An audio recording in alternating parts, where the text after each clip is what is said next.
Hello friends, how are you today? Welcome to another episode of the Arkesh Gadhvi show, and today in this video we will discuss difference between boss and leader.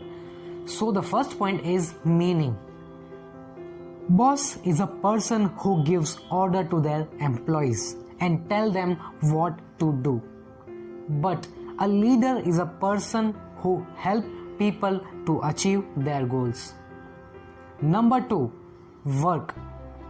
Boss do administrative work, but leaders do innovations and collaborations. Number 3, boss takes credit of their work, but leaders gives credit to their team. Number 4, boss criticize employees, but a leader gives advice to them. And number 5 is respect. Boss gains respect because of their seniority.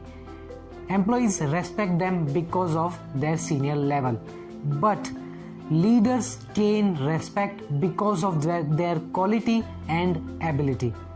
So friends, these are the 5 points which differentiates leader and boss.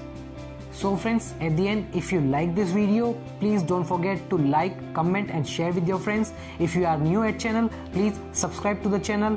Thank you so much. Have a good day.